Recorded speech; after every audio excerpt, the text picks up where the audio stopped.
Hi everyone, good evening.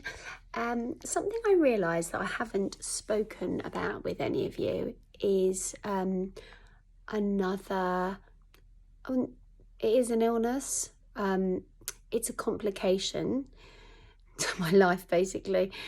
I have got a bug growing inside of me called Pseudomonas. Now, this bug is in most people really, but it lies dormant and it never appears and you never have any problems with it. Really, the majority of people that have it are those who have cystic fibrosis. And I was actually tested for cystic fibrosis, but thankfully that came back clear. Because what it is, it's a bug that sticks inside of you like cling film. So like the mucus and the phlegm, it sticks, whether it's in your sinuses, it can be in the inner walls of your chest, it can be in your ears. It's basically, they've told me I will never get rid of it. And what it does is it lies dormant for a long time, or in my case, not so long at the moment. And then it will just reappear. And I have been hospitalised with it several times. And that is also why I've had so many sinus surgeries, because they've had to clear the infection out. I've also had bronchoscopies, which instead of going up, you're going down my throat into my chest, which washes and kind of sucks it all out. I know, I'm making this sound sexy. It's a really nasty bug. Like in the medical world, it's just a really nasty bug. I will often have to give samples of phlegm, I know, even sexier, or to the hospitals, and one day I could send something and it would not be there. It wouldn't present itself when they test it. And I could send a sample 2 days later and it will present itself. So it's very sneaky. It means that I have to do a nasal rinse at least twice a day, on top of all lots of nasal drops and steroids, topical ones. It means that I have to use my nebulizer to inhale an antibiotic and they call it a hypertonic, a very salty saline, to try and help clear it all. I don't know if you can see, this is my machine. This is what I either use a mouthpiece or a face mask, and I have to make up these little bottles, and I'm supposed to do it twice a day. But I'll be honest with you, doing 2 nose rinses twice a day, doing 1 saline nebulizer, 1 antibiotic nebulizer, plus all my pills, just trying to get up and say good morning to my kids. As you can imagine, it's a massively long routine. And there are days that I do not want to take. I literally am like a child. I say to Mark, nope, not doing it today. And he's like, you've got to keep it, taking it, because it keeps your chest clear. And I'm like, nope, not doing it, because it just gets laborious. So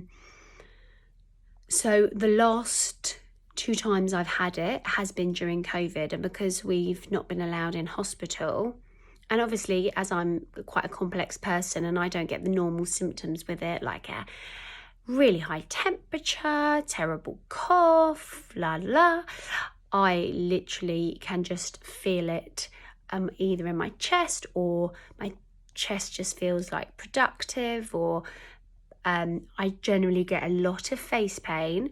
And imagine having a head cold and you maybe have it for a week. I have it permanently, so I am blocked 24/7.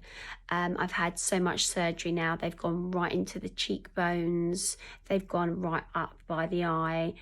I'm not really sure how much more they can do. They keep saying they'll just get rid of it. Last time I had it done, he flushed so much hydrocortisone, like peroxide, in there. He was like, I don't know how you've got it again. But because we haven't been allowed to go into hospitals and they're trying to keep the minimum down, Mark and I have been doing my antibiotics at home because I'm so resistant to so many oral antibiotics. And although there is one in particular that is really great for this bug, it is known for bursting and rupturing your Achilles tendon. And I've already taken it where it's started to make them sore. So they've absolutely refused to let me go on it again. So I have an IV drug. What they do is they put either a PICC line in my arm, which is they use an ultrasound to guide where they're going to do it in your vein, in your bicep. And it goes, it's quite a long line. And I had to be taught how to do the mechanics, how to take the preparation of the medicine and everything. It's quite like you think, wow, these nurses just do it like it's nothing. And it is a lot. And this time I had a long line, which is like in the creak of my elbow. Had to keep it very, very clean. He actually said I kept it very well cleansed when I had it taken out, because most people, you have to have it changed really after like maybe a week or so. So I was really, really careful. But this time they gave me the medicines as a syringe. And I had to do it really, push it into myself over about 20 minutes, because once before a nurse just went like that into me. And they're strong medications. 12 hours later, I ended up in A&E. So I did my last IVs about a month ago, and already I can feel the drugs have worn off, and that relief, and that it's all coming back again. But my microbiologist, because everyone should have a microbiologist, actually thinks that instead of it being infection, it is chronic inflammation. Basically, guys, I am just highly inflamed. And she said, look, each time you're not well, just come in and you can just do your IVs. But I feel like I'm constantly going to be doing that. So that is something else that just adds to the complications of all these illnesses that I seem to have acquired.